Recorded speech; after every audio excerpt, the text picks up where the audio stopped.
Banyak orang nggak sadar bahwa sebenarnya di dalam diri kita itu ada begitu ramai suara-suara. Betul, Bu?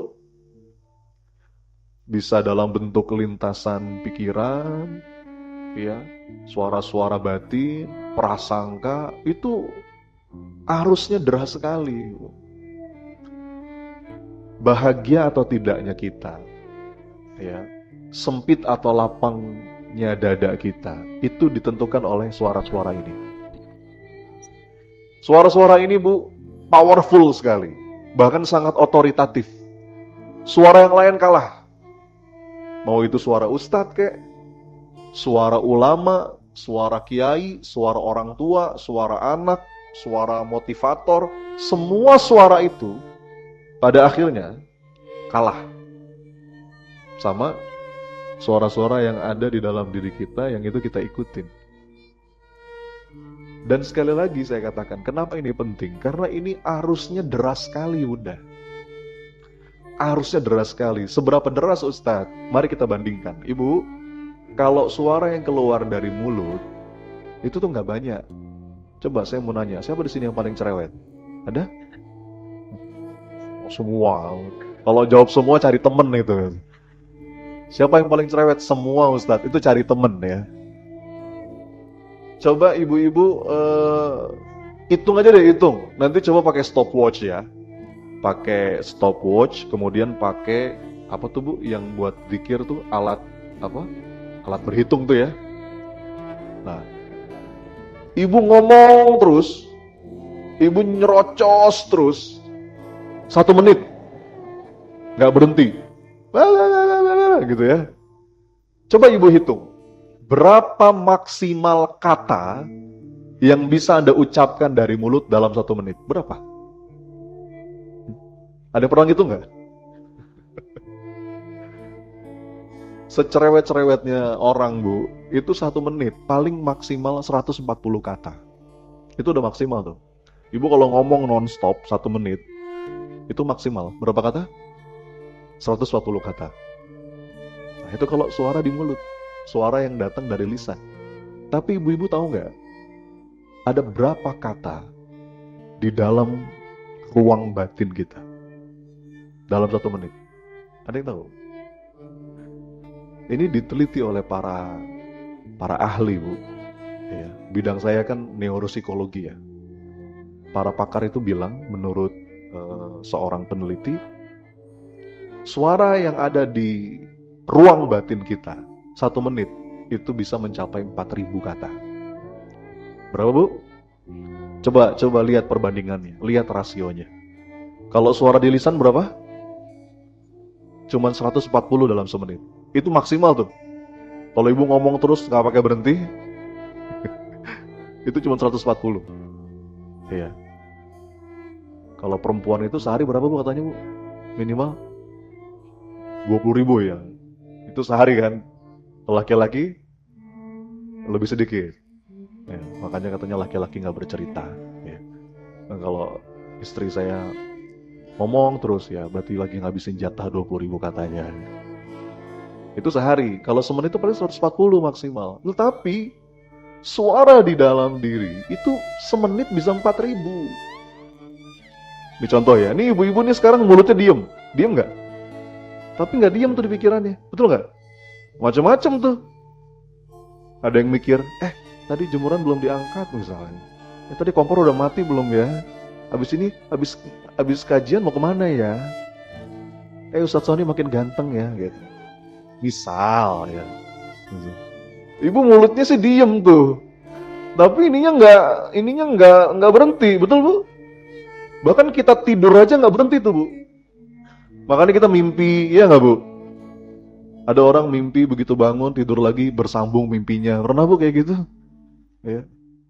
Coba dihitung, Bu. Kalau 1 menit aja 4.000, berarti dalam sehari itu jutaan. Iya kan? Coba. Satu hari kan 24 jam. 24 jam itu berapa menit? Kali 4.000. Jutaan. Nah, ini kalau nggak kita sadari, rudet. Kenapa ini perlu kita sadari? Karena suara-suara itu sumbernya bisa macam-macam. Ada suara-suara atau lintasan pikiran yang mungkin datangnya dari hawa nafsu. Ada. Makanya disebut hawa. Hawa itu suara-suara yang datang dari diri sendiri, yang cenderung mendorong kita pada keburukan. Disebut dengan hawa nafsi. Itu. Ada juga suara-suara yang datang dari setan, Bu. Nah, kalau suara yang datang dari setan itu disebut was-was. Apa namanya? Makanya gimana? Yuwaswisu fi sudurin nas minal jinnati wan nas. Jadi dibisikinya itu nggak ke telinga, tapi ke dada, sudur. Yuwaswisu fi sudurin nas. Kemudian minal jinnati wan nas. Ini maksudnya apa? Setan itu sifat, Bunda. Dia bukan makhluk, tapi setan itu sifat. Bisa dalam bentuk jin, bisa dalam bentuk manusia. Jadi manusia yang kayak setan juga ada, Bu. Yang bisik-bisikin kita ke arah yang nggak bener, itu minal jinnati wan nas. Was-was. Saya ulang ya, kalau bisikan itu datangnya dari diri, disebut dengan hawa. Oke, Bu? Kalau bisikan itu datangnya dari setan, disebut apa? Was-was. Ada lagi yang ketiga, bisikan yang datangnya dari Allah atau dari malaikat. Nah, itu namanya ilham. Apa namanya, Bu? Ilham. Kita kan bukan nabi. Kalau nabi dapat wahyu. Tapi kalau selain nabi, dapatnya itu ilham. Ya, Bu? Kayak ditunjukin, dibikin mantap hati kita dengan sesuatu. Itu kan kayak istikharah gitu ya. Nah, itu namanya ilham. Nah, itu ada jutaan, Bunda. Ada jutaan suara setiap hari yang deras sekali memenuhi pikiran kita, perasaan kita, benak kita. Ini perlu kita sadari, Bu. Yang mana yang kita ikutin? Ya. Bagaimana kita bisa mengendalikan kalau nggak kita sadari? Jadi prinsipnya begini, Bu, segala sesuatu yang tidak kita sadari, itu nggak bisa kita kendalikan. Jadi kalau kita pengen mengendalikan, kita perlu sadar dulu.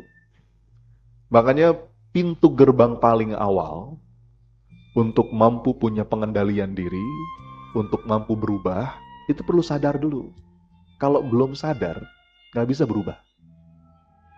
Kalau belum sadar, nggak bisa kita mengendalikan. Makanya orang tuh kalau sudah sadar, minimal sadar aja dulu, itu udah 50% tuh. Udah setengah jalan. Contoh ya, misalnya ada orang curhat sama saya begini. Ustadz, coach, gimana ya coach ya, saya tuh orangnya agak sombong. Saya tuh orangnya masih suka merendahkan orang lain. Saya tuh orangnya masih ria. Saya tuh orangnya masih suka dengki. Dia udah ngomong gitu aja, Bu. Itu udah setengah jalan tuh. Paling tidak, dia apa?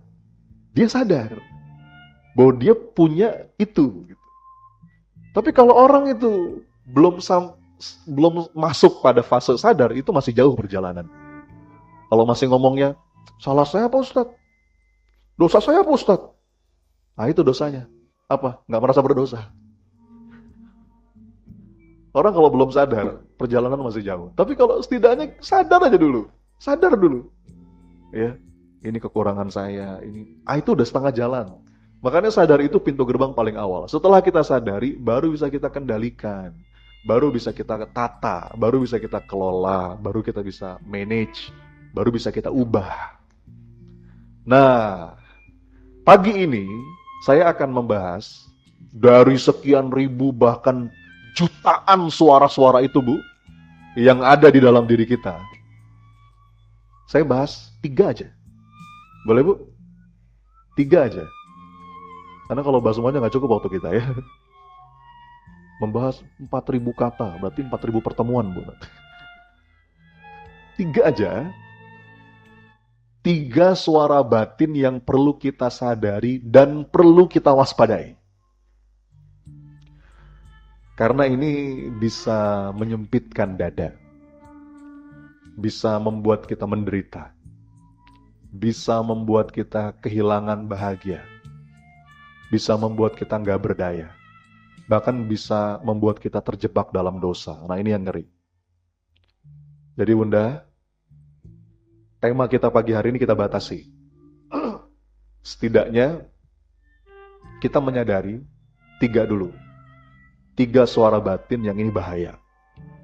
Kalau kita ikuti, ini perlu kita tempatkan pada tempat yang semestinya. Kalau ini bisa kita kelola, maka insya Allah lapang dada kita. Boleh kita bahas ini, Bu? Ada berapa mau kita bahas? Siap mulai? 1.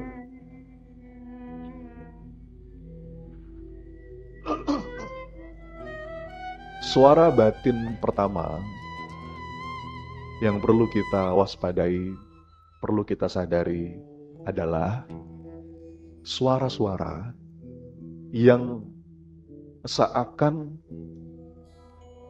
terus mendorong kita untuk kepingin cepet-cepet, kepingin buru-buru, kepingin tergesa-gesa. Nah, itu yang nomor 1, bahaya.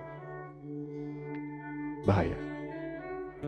Bahkan kata Nabi SAW dalam sebuah hadis, ketergesa-gesaan itu datangnya dari syaitan. Jelas, itu teksnya jelas. Ketergesa-gesaan datangnya dari syaitan. Maka waspadai. Waspadai, Bu. Kita tuh sering terjebak dalam suara-suara ini. Apa-apa pengen buru-buru, apa-apa kepengen cepet-cepet.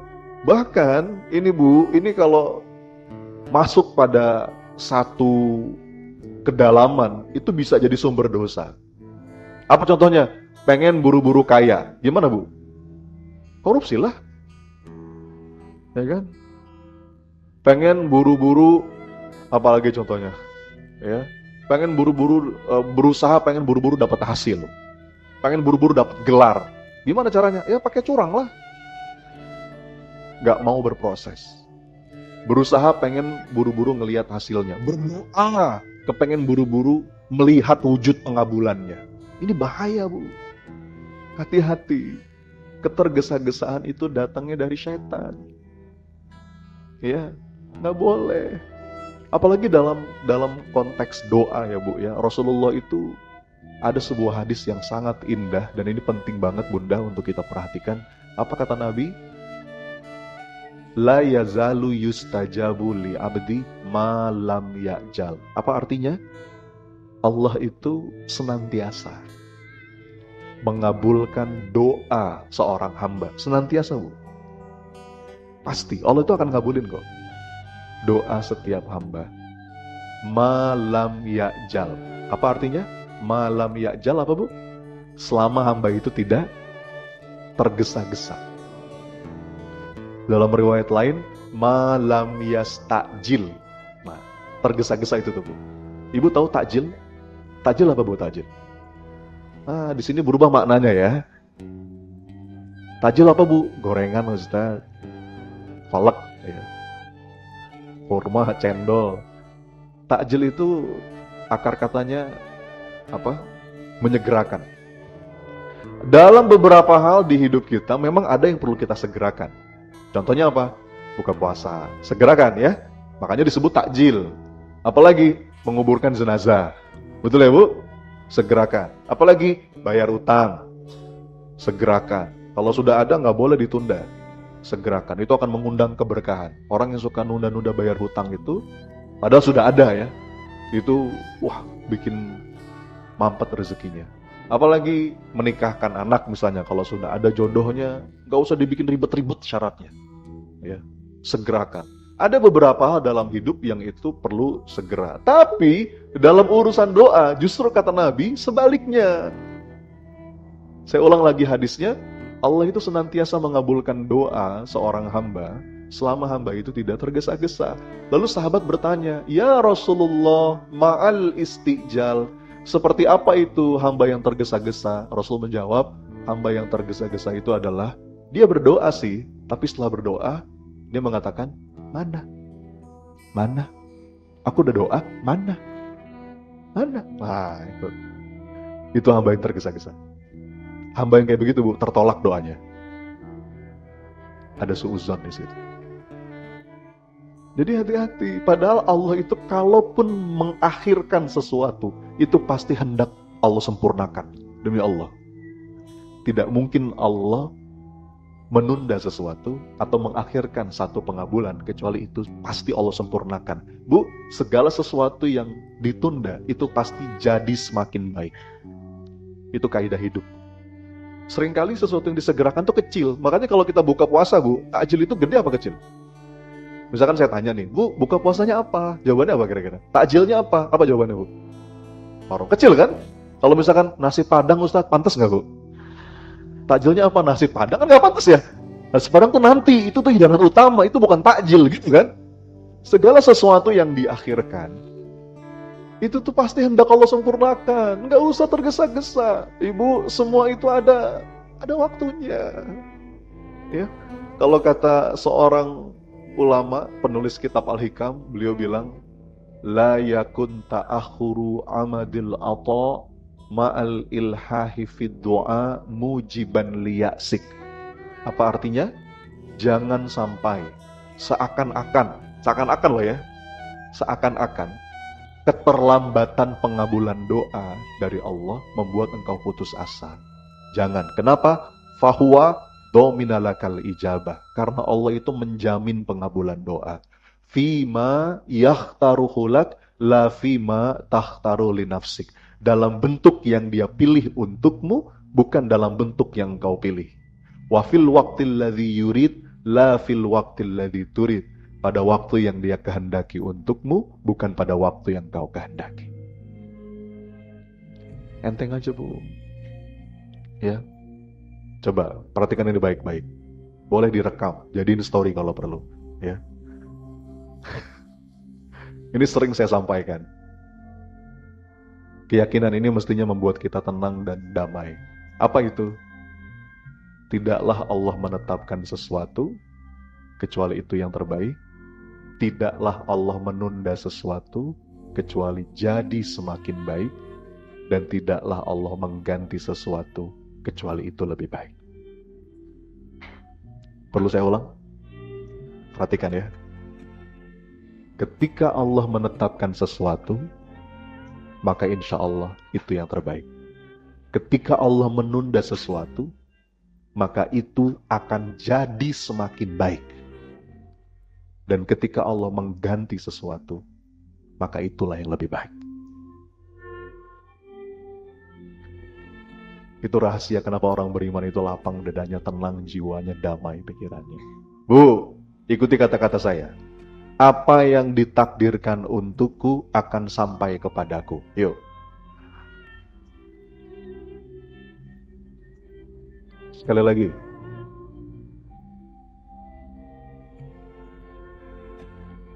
Ini perkataan siapa? Ini perkataan para ulama, perkataan para sahabat. Bahkan kalau kata Sayyidina Umar bin Khattab, Bu, dia ngomong begini, hatiku tenang. Kenapa?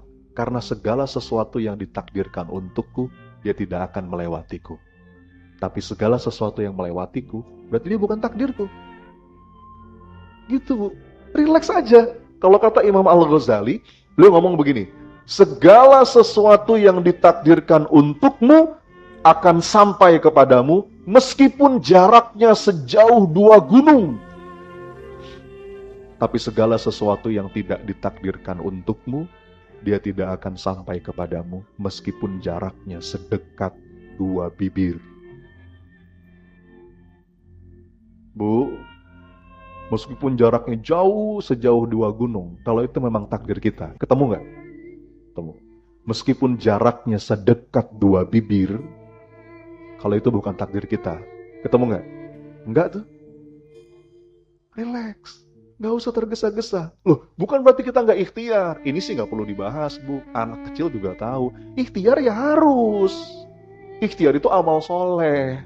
Bergerak, berkeringat, bersungguh-sungguh, mengejar sesuatu, itu harus, itu wajib. Tapi nggak perlu pakai gelisah. Nggak perlu pakai tergesa-gesa. Enggak. Segala sesuatu yang ditakdirkan untuk kita, itu akan menemukan caranya untuk datang. Tapi segala sesuatu yang tidak ditakdirkan untuk kita, itu akan menemukan caranya untuk hilang. Ya Bu ya? Makanya kalau kata seorang filosof, coba kita belajar dari alam semesta. Ibu perhatikan, alam semesta ini buru-buru nggak? Buru-buru nggak alam semesta? Nah, semua ada waktunya ya Bu. Matahari terbit, matahari tenggelam, buru-buru nggak? Musim berganti, bunga tumbuh, kemudian mekar, buah juga tumbuh, jatuh, busuk, tumbuh lagi. Semua ada waktunya, tapi sampai itu. Hati-hati dengan dorongan batin yang tergesa-gesa. Udah, relax. Apa yang ditakdirkan untukku akan sampai kepadaku. Coba ulang lagi.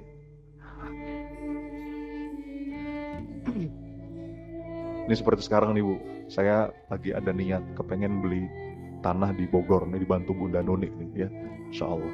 Wah, ini buru-buru nih. Nanti kalau dibeli orang gimana, kata istri saya. Loh, kalau emang dibeli orang berarti bukan takdir kita, gitu ya Bu. Relax aja. Gak usah pakai cara-cara yang itu akhirnya malah membuat kita kok kayaknya memaksakan diri dan lain sebagainya. Ini penting Bu.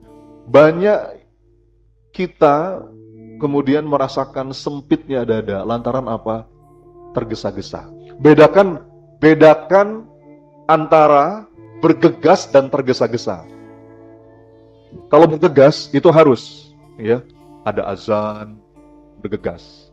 Bergegas itu beda dengan tergesa-gesa. Kalau bergegas itu kita apa Bu? Bersegera, tapi bukan apa ya? Bukan terburu, kan bahkan sholat berjamaah saja Bu, itu nggak boleh lari-lari. Ada itu hadisnya. Kalau misalkan kita karena ketinggalan terus kita lari-lari, lalu kemudian sholat sampai terengah-engah, itu nggak boleh. Nggak boleh. Tetap jalan tapi tenang. Gitu ya. Nah ini penting supaya kita tuh punya kedamaian. Seringkali ketergesa-gesaan itu memang datangnya dari setan. Hati-hati, waspada. Waspada itu, nikmati prosesnya. Orang yang terjebak dalam suara batin yang itu mendorong dia untuk tergesa-gesa, ya, itu seringkali susah bahagia. Padahal yang penting itu proses. Allah itu kan gak lihat hasil ya Bu. Yang Allah nilai itu proses. Nah masalahnya memang challenge-nya itu ya, kita sekarang hidup di zaman yang serba instan, betul Bu? Nah, generasi hari ini tentu setiap generasi punya plus minus ya Bu ya. Ada plusnya, ada minusnya. Generasi hari ini plusnya banyak plusnya. Lebih kreatif ya, lebih taktis gitu ya. Apa-apa tuh pikirannya itu, idenya itu out of the box. Banyak sekali nilai positifnya. Tapi kalau boleh kita lihat nilai kurangnya, karena terbiasa instan, jadi terkadang kurang menikmati proses, kurang menghargai proses gitu Bu ya. Apa-apa pengen buru-buru. Ya, dulu mungkin beberapa generasi sebelumnya ya Bu ya, untuk dapat sesuatu ya, itu butuh proses yang agak panjang. Sekarang untuk dapat hal yang sama bisa lebih cepat, bisa lebih instan. Nah, ini kalau nggak hati-hati itu bisa membuat kita kurang tangguh. Makanya sekarang ada istilah namanya apa? Mental fragile. Ibu tahu fragile Bu? Fragile itu tulisannya fragile. Pernah baca Bu? Baca di mana Bu? Nah, paket ya. Fragile itu apa fragile? Gampang pecah. Disebut oleh para psikolog beberapa generasi hari ini itu mentalnya mental fragile. Fragile itu apa? Gampang pecah, gampang rapuh, nggak bisa nunggu dikit, nggak bisa dapat tekanan dikit, ya, nggak sabaran. Karena mungkin kita hidup di zaman yang seperti ini perlu kita waspadai. Makanya salah satu pelatihan yang penting untuk kita latih kepada anak cucu kita nih Bu, itu latih menunda kesenangan. Namanya delay gratification. Ya. Kebanyakan dari kita sekarang pengennya itu instant gratification. Dan itu berpengaruh pada kesuksesan seseorang Bu. Ada penelitian namanya Marshmallow. Mungkin pernah dengar ya Bu ya. Ini terkenal nih di dunia pengembangan diri. Itu diteliti oleh para peneliti Bu. Nah, penelitiannya begini, ada beberapa anak ditawarkan marshmallow, tahu Bu ya, kayak permen gitu Bu, kayak permen manis. Ditanya sama penelitinya itu, nah ini kamu kakak kasih permen ya, ini boleh kamu makan kok, ini punya kamu. Kalau kamu mau makan aja nggak apa-apa. Tapi kakak mau nawarin nih, Kalau kamu bisa tahan bentar aja, ya, berapa menit gitu, nanti kalau kamu bisa menahan nggak makan dulu selama sekian menit, nanti kakak kasih kamu 2 lagi. Oke? Dah, ditaruh tuh Bu. Ditinggal tuh. Ditinggal sambil ada kamera yang merekam. Itu anak beda-beda Bu ya. Ada yang nggak tahan. Pertama dia tahan sebentar, lama-lama nggak tahan Bu, dipegang-pegang permennya gitu ya. Dicium-cium gitu. Nggak tahan, dia akhirnya dibuka, dia makan. Ya nggak apa-apa, itu punya dia. Tapi ada anak yang dia mampu menahan itu. Dia menunda kesenangan. Dia tahan dulu, dia taruh permennya. Tapi dia mikirnya dapat apa Bu? Ini kalau saya bisa tahan nih 30 menit atau 1 jam gitu ya. Dapat 2 nih, ya udah. Dia mampu menunda kesenangan itu, tapi tetap senang juga dengan aktivitas yang lain. Nah, diteliti, sekian puluh tahun kemudian, anak-anak yang terbukti mampu menunda kesenangan, itu nasibnya lebih baik. Karirnya lebih bagus, dalam hubungan, dalam pekerjaan, dalam bisnis. Jadi kemampuan delay gratification istilahnya itu, menunda kesenangan, itu penting. Jadi, nah jangan sampai kita terjebak pada ketergesa-gesaan. Oke Bu? Itu yang pertama. Apa yang pertama tadi? Suara batin yang mendorong kita untuk tergesa-gesa. Buru-buru, apa-apa kepingin, cepet-cepet. Itu bahaya, sadari. Kita perlu kendalikan. Ya, karena itu seringkali akan menyempitkan dada. Akhirnya kita sibuk dengan apa-apa yang belum ada, sampai kita lupa menghargai prosesnya. Padahal yang indah itu proses. Ibu kalau jalan-jalan, saya mau nanya ya, ibu kalau jalan-jalan, mana yang lebih penting? Yang lebih penting itu sampainya atau perjalanannya? Perjalanannya. Ya. Bukan sampainya, tapi justru perjalanannya itu yang perlu Anda nikmatin. Kalau seorang pendaki gunung itu yang penting bukan hanya ketika sampai di puncaknya, tapi justru proses mendaki ke atas itu yang dinikmati. Ya. Dan itu akhirnya akan menentukan kualitas kepuasan jiwa kita. 1, itu Bu, yang pertama. Penting banget ini. Suara batin, apa? Yang mendorong kita tergesa-gesa, buru-buru, cepat-cepat. Ini perlu kita sadari, perlu kita waspadai. Bungkus ya. 2. Nah, ini juga gak kalah penting nih yang kedua nih. Apa Ustaz? Yang kedua Bu, inner voice yang perlu kita sadari, yang perlu kita waspadai adalah suara-suara di dalam diri yang mendorong kita itu berkeluh kesah. Apa Bu? Coba diulang, apa? Berkeluh kesah itu maksudnya gimana? Suara-suara yang mendorong kita tuh pokoknya melihat sesuatu dari sisi jeleknya terus. Nah ini kecenderungan kita nih Bu sebagai manusia. Sampai Allah itu mengatakan dalam Quran, qalilam ma tashkurun. Betapa sedikit hamba-hambaku yang bersyukur. Karena kita tuh punya kecenderungan, kalau ngelihat sesuatu, selalu lihat dari sisi kurangnya. Dari sisi nggak enaknya. Dari sisi jeleknya. Bentar ya. Saya punya kuis. Boleh Bu? Saya minum dulu ya.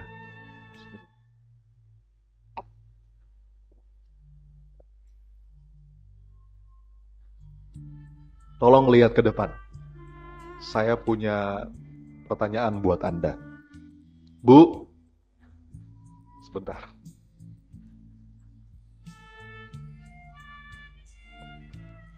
Tolong jawab ya. Gelas yang saya pegang ini setengah isi atau setengah kosong? Jawab. Ayo jawab. Pertanyaan, ini gelas yang saya pegang setengah isi apa setengah kosong? Yang benar nih. Ayo miliki prinsip. Isi apa setengah kosong? Sebentar.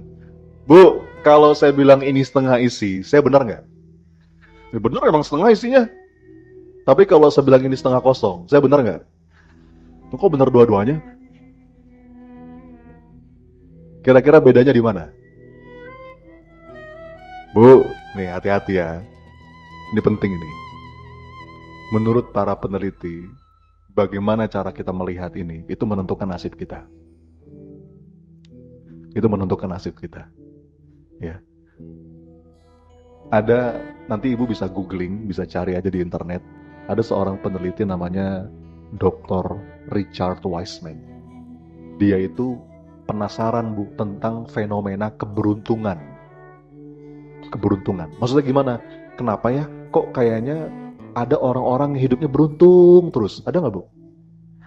Dia tuh kayaknya kalau dilihat dari kerja sama aja kok kerja kerasnya, tapi kenapa ya? Sebagian orang kok beruntung terus? Dia kuliah, begitu beres kuliah, nggak pakai ngelamar, tiba-tiba ditawari kerja, kerjaannya enak, ya, gajinya cocok, atasan juga baik. Dia mau menikah, ketemu jodohnya. Dia mau beli rumah, tiba-tiba dapet yang strategis, harga bagus. Apalagi, bahkan dalam urusan yang kecil, dia mau parkir Bu di sebuah mall misalnya ya, padahal mall itu penuh, tapi entah gimana caranya, begitu dia masuk, tiba-tiba, ada yang keluar. Dia bisa masuk. Kenapa ya? Kok ada orang beruntung kayak begitu? Di sisi yang lain, ada orang-orang sial. Betul Bu? Ini orang kenapa sial terus? Ya.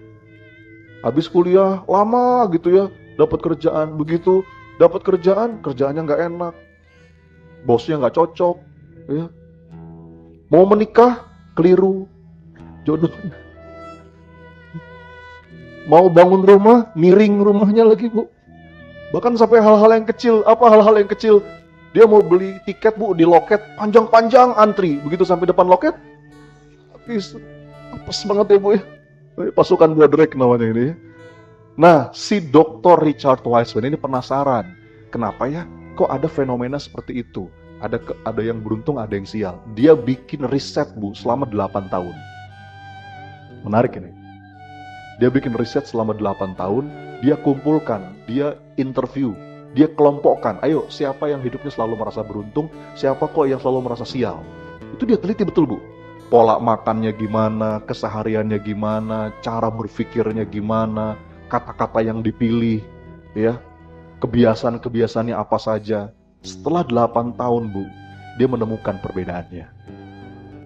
Dia nulis bukunya bagus Bu, judul bukunya itu The Luck Factor. Apa itu?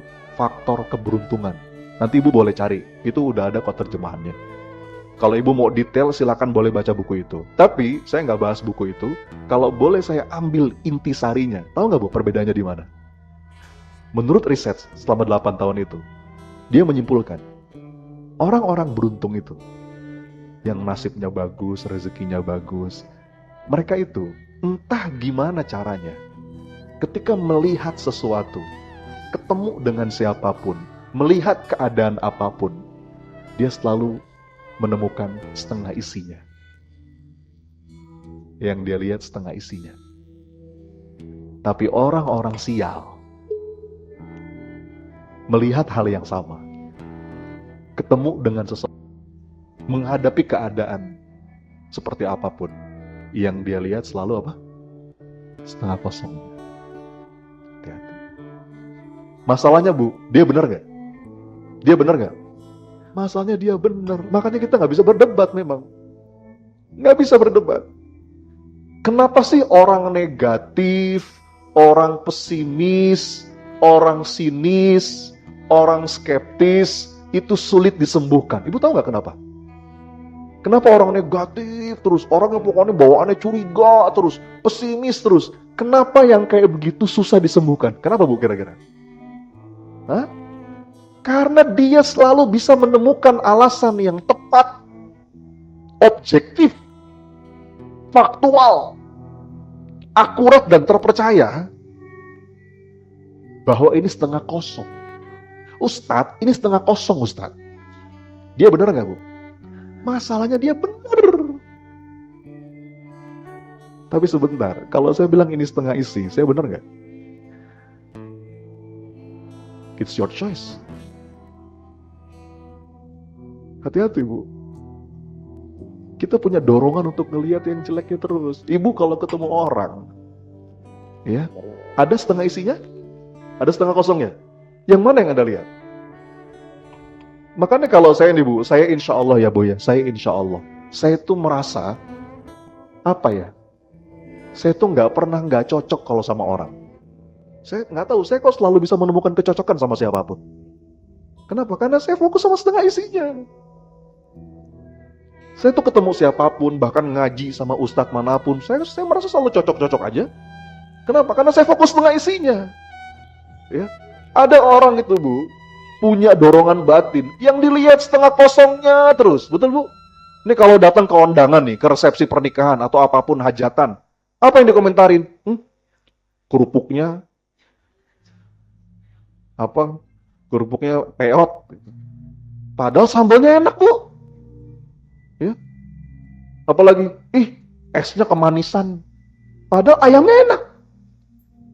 Tergantung Anda mau lihat yang mana. Ya, Ibu, ini penting. Ini penting. Termasuk, gini ya. Ibu tahu nggak rahasia suami istri? Ini ilmu mahal, ilmu mahal. Ada seorang peneliti, namanya itu Marcus Buckingham. Dia peneliti besar, terkenal. Dia meneliti organisasi, termasuk dia meneliti rumah tangga. Jadi ada dalam satu penelitiannya, dia itu pengen tahu apa sih rahasia pasangan suami istri itu bisa langgeng, harmonis, awet, strong and happy family. Dia teliti Bu, ribuan pasang suami istri dia teliti. Ya, tahun-tahun. Dia menemukan, ternyata ada 10 rahasia suami istri itu langgeng, harmonis, awet. 10 masih kebanyakan. Dia peres lagi 5.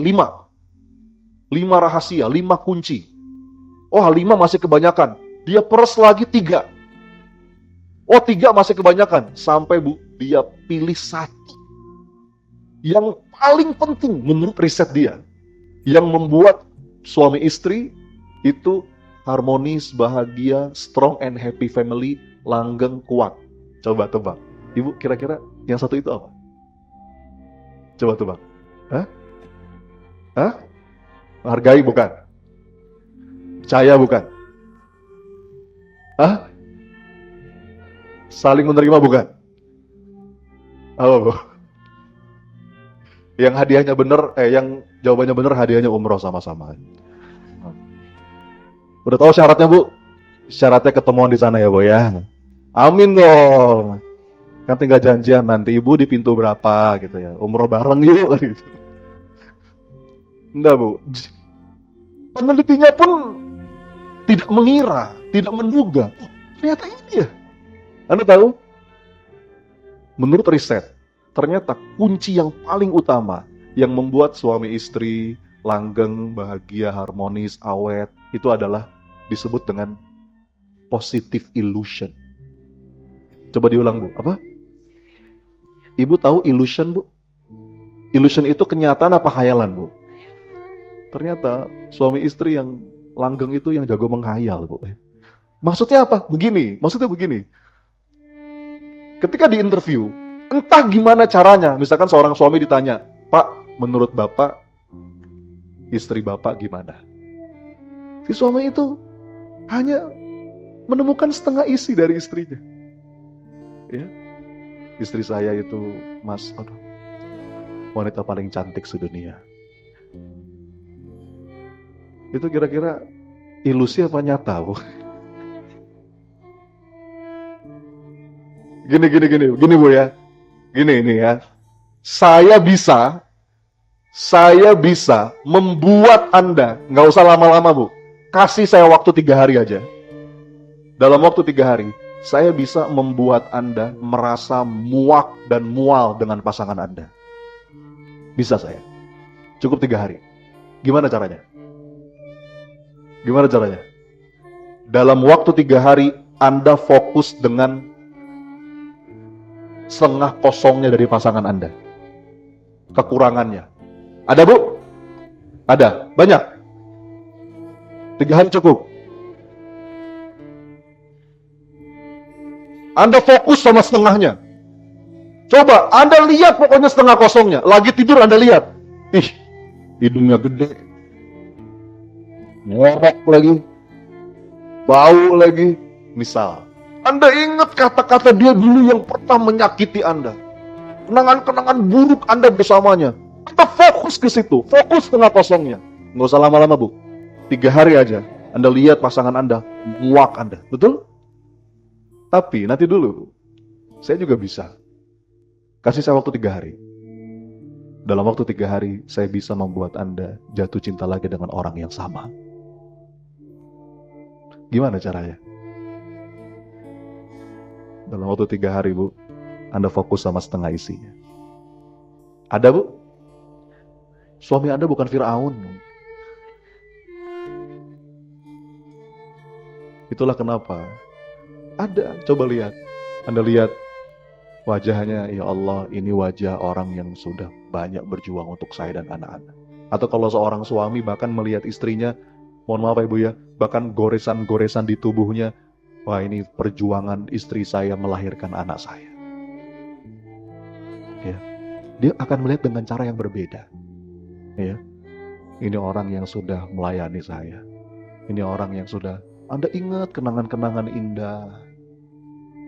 Anda lihat Bu, 3 hari beda efeknya. Dan semua orang yang sedang jatuh cinta itu sebetulnya mengalami sindrom ini, sindrom positive illusion. Ya, misalnya apa? Suami kamu hitam ya, tapi manis gitu. Nanti ketika udah sekian lama menikah jadi dibalik, suami kamu manis ya, tapi hitam. Sebetulnya hitam dan manis itu udah ada dari dulu. Tinggal mana yang Anda lihat. Istri kamu ini ya, cerewet gitu. Oh, tapi dia sat-sat. Kalau ngurusin apa-apa, cepet. Begitu udah lama nikah, istri kamu sat-sat ya, tapi cerewet. Dibalik, mana yang Anda lihat, Bu, ini penting. Ini penting. Makanya Bu, coba qalilam ma tashkurun. Itulah kenapa, mohon maaf ya Bunda ya, salah satu yang membuat, naudzubillah ya Bu ya, salah satu yang membuat Allah itu murka adalah kebiasaan kita suka ngilangin yang baik-baik. Ngilangin yang baik-baik. Ya, kita nggak fair. Yes, mungkin ada 1-2 kesalahan, setengah kosongnya itu pasti ada. Tapi kadang-kadang karena itu kita sama sekali menutup mata atas begitu banyak isi atau kebaikan yang kita dapat dari orang yang bersangkutan. Nah itu nggak bagus. Artinya, yang perlu kita sadari nih Bu, kita tuh punya dorongan batin, berkeluh kesah, ngelihat dari setengah kosongnya. Coba deh, dalam keadaan apapun, ketemu dengan siapapun, ya, menghadapi kejadian kayak gimana pun, milikilah disiplin pikiran, disiplin perasaan untuk melihat setengah isinya. Apa pentingnya lapang dada dalam hidup?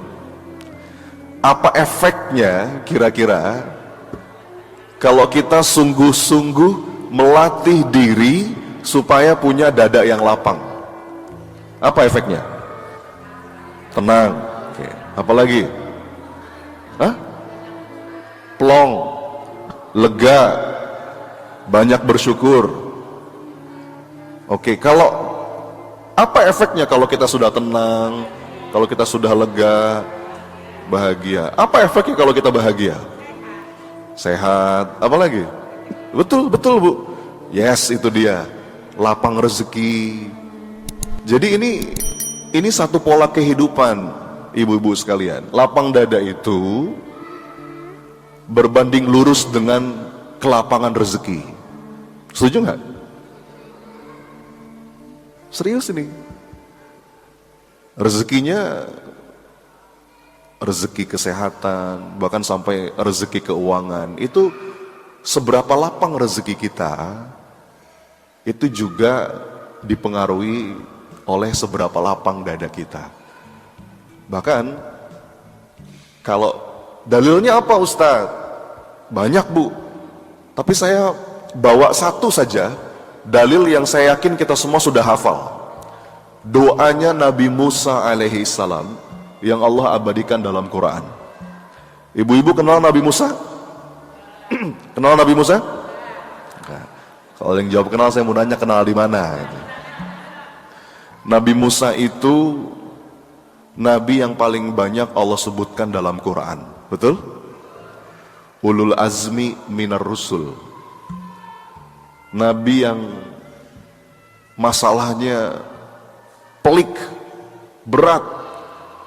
Bapak Ibu, semua nabi itu masalahnya berat. Tapi di antara yang paling berat itu Nabi Musa alaihissalam. Makanya paling banyak Allah sebutkan dalam Quran, termasuk dalam ulul azmi minar rusul. Ada sebuah doa yang sangat indah, ibu-ibu, dari Nabi Musa. Dan saya yakin kita semua sudah hafal doa ini dari kecil. Tapi terus terang, saya pun baru belakangan waktu ini menyadari betapa doa Nabi Musa ini punya kedalaman makna yang begitu indah. Doa yang mana, Bu? Doa yang mana? Nah, that's it. Rabbi shrahli sadri. Terusin.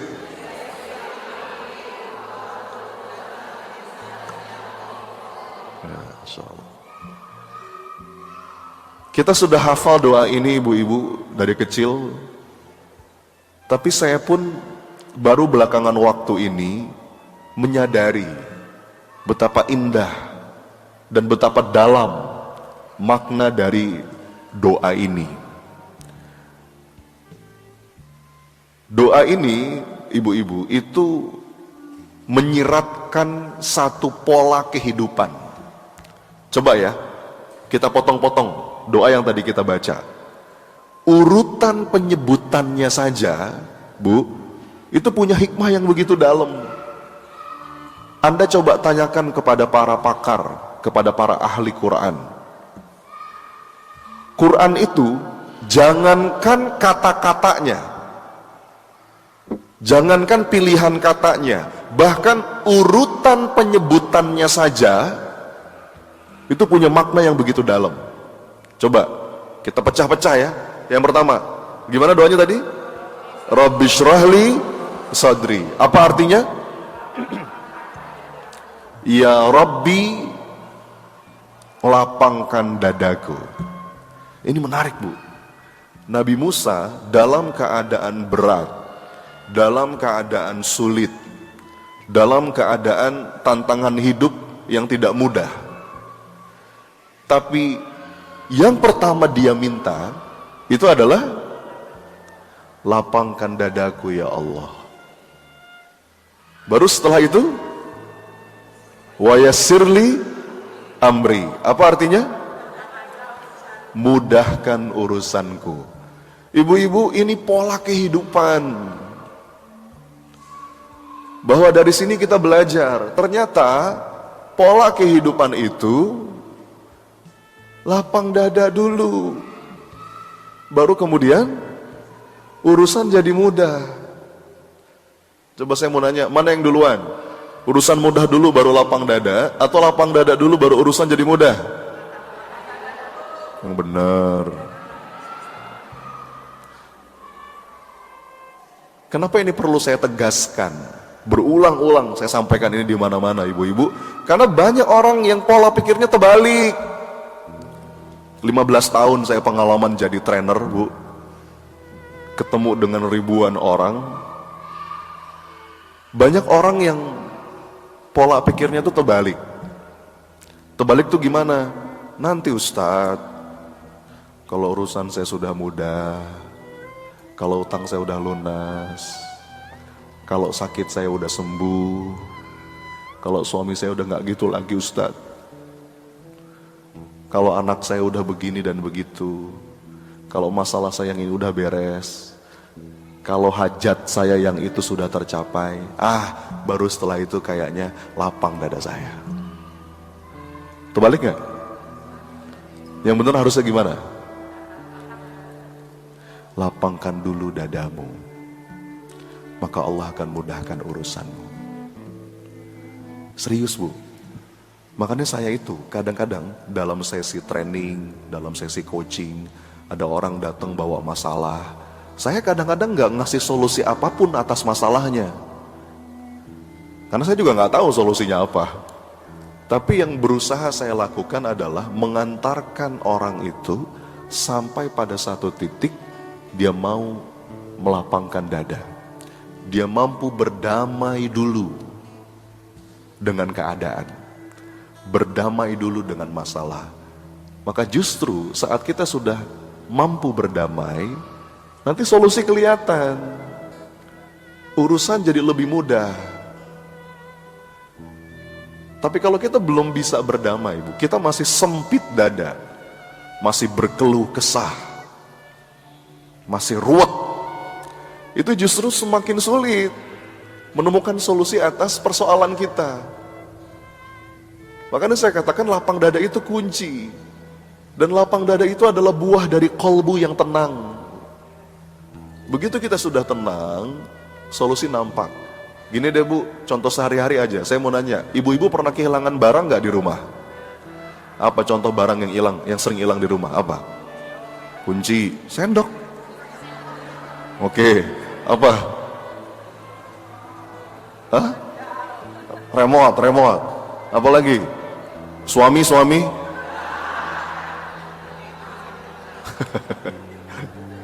Enggak, saya mau nanya, apa yang terjadi ketika Anda mencari barang itu, tapi dalam keadaan hati yang panik, rungsing, enggak tenang? Apa yang terjadi? Ketemu enggak? Kapan ketemunya? Hah? Lagi sholat, Bu. Kalau lagi sholat berarti dibantuin setan itu, Bu. Allahu Akbar. Di situ tuh. Itu setan ikut bisikin. Enggak, tapi ini bisa dijelaskan secara ilmiah. Begitu kita tenang dulu, kita bisa berdamai dulu dengan apa yang sedang kita alami. Itu justru membuat segala ikhtiar kita lebih efektif. Ya, sekarang gini Bu, kita punya masalah, terus kita stres, ruwet, sampai depresi, ngurung diri di kamar. Enggak, saya mau nanya, itu masalah makin cepat beres atau makin susah? Tambah ruwet. Jadi ini logika sederhana ayah bunda yang dirahmati Allah. Ini logika sederhana. Kenapa lapang dada itu saya katakan kunci kehidupan? Karena yang namanya masalah itu Bu, pasti ada, betul? Dari depan kelihatan wajah-wajah banyak masalah ini ya. Oh, yang paling depan paling banyak masalah ya. Sampai kalau kata para ulama, la tastaghrib wuku al-aqdar. Jangan kamu heran kalau dalam hidup ini kamu menemui masalah, menemui kesulitan. Kenapa? Karena itulah watak asli dari kehidupan dunia. Yang namanya hidup itu Bapak Ibu, bahkan kata para ulama, darul bala, tempatnya ujian, tempatnya masalah. Allah berfirman dalam Quran surat Al-Baqarah ayat 214. A'udzubillahi minasyaitonirrajim. Am hasibtum an tadkhulul jannah. Apakah kamu mengira kamu akan masuk surga begitu saja? Walamma ya'tikum mathalul ladzina khalau min qablikum. Padahal kamu belum diuji. Padahal kamu belum merasakan apa yang dirasakan oleh orang-orang sebelum kamu. Massathumul ba'sa wad-dharra wa zulzilu. Bahkan kalimatnya Bu dalam ayat tadi wa zulzilu. Tahu Bu, zulzilu itu apa? Zilzal, zalzalah, apa itu? Goncangan. Jadi ini saya bukan nakut-nakutin, tapi sebuah keniscayaan dalam hidup. Kita pasti akan ngalamin yang namanya goncangan kehidupan, betul? Turbulence kehidupan tuh kita pasti ngalamin.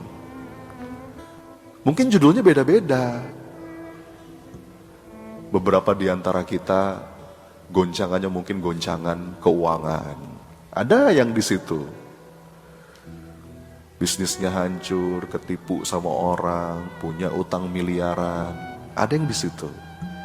Di sisi yang lain ada orang-orang yang mungkin secara keuangan baik-baik saja, tapi judulnya beda. Betul? Ada yang judulnya rumah tangga, sama pasangannya, sama orang tua mertua. Ada yang kehilangan sesuatu yang dia cintai. Ada yang dikasih sakit sama Allah. Jadi ibu-ibu, yang namanya badai kehidupan itu kita pasti ngalamin. Itulah watak asli dari kehidupan dunia. Walaupun ada pepatah yang mengatakan badai pasti berlalu. Betul nggak kalimat itu? Kalimatnya betul, tapi kurang lengkap. Kalau yang lengkap gimana? Yes, betul, badai pasti berlalu, tapi selama kita masih hidup, begitu satu badai berlalu, nanti ada badai-badai yang lain. Ini wajah-wajah pengalaman semua ya. Iya Bu, setiap kita itu punya judulnya masing-masing. Kadang-kadang kita ngerasa, enak ya Ustadz jadi dia, coba saya kayak dia. Bu, dia yang Anda tunjuk itu juga sama. Lagi struggle dengan masalahnya, betul? Rumput tetangga memang lebih hijau. Makanya kalau kata teman saya, jangan cuma lihat rumput tetangga yang lebih hijau, tapi cek juga tagihan listriknya gitu. Nggak, kenapa ini perlu saya sampaikan? Karena pengalaman saya Bu, beberapa orang itu kalau lagi punya masalah, itu suka merasa yang paling malang sedunia. Betul nggak sih? Kayaknya ada yang lebih menderita dibandingkan saya. Anda kegeeran. Kita itu punya judul goncangannya masing-masing. Maka, nah ini, terus kesimpulannya apa? Kesimpulannya Bu, life is not about waiting for the storm to pass. Wah, coba diulang Bu.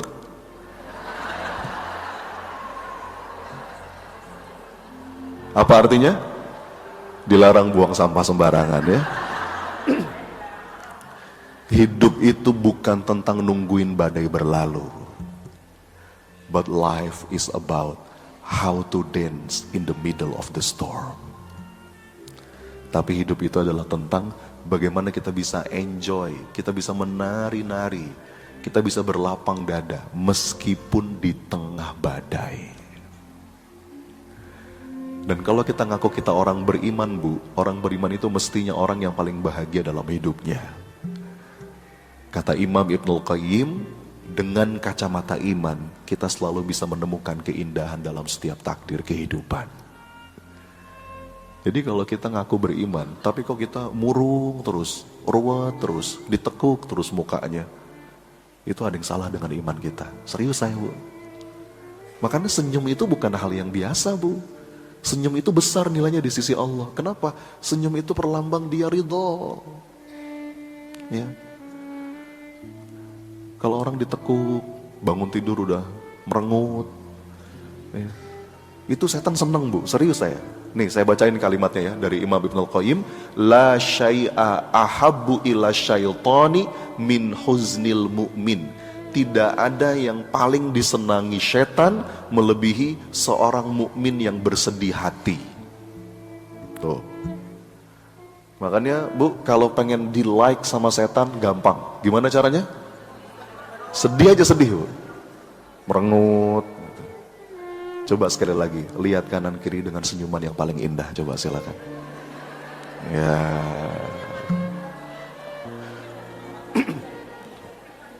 Nah sekarang pertanyaannya gimana Ustadz supaya kita bisa melatih diri kita agar mampu berlapang dada, gitu kan?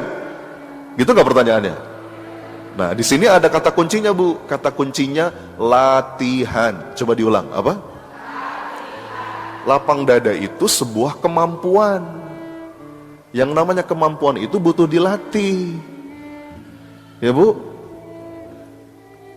Sama seperti raga yang juga butuh dilatih, makanya kita sering dengar istilah olahraga. Olahraga itu raga yang diolah, physical exercise. Kita melatih fisik kita melatih raga kita supaya ujungnya apa? Sehat, kan gitu ya? Kuat, fit, ya. Itu latihannya macam-macam tuh Bu. Ada jogging, lari, ada push up, ada sit up. Dan tergantung tujuan kita apa. Kalau kita mau melatih otot perut, ini yang perlu kita lakukan, gitu enggak? Kalau kita mau ngelatih jantung kita, ini yang perlu kita lakukan. Jadi sebagaimana raga Bu, yang juga ada latihannya, begitu pula batin. Bukan cuma zahir yang perlu dilatih, batin juga perlu dilatih. Masalahnya kita sering nggak sadar.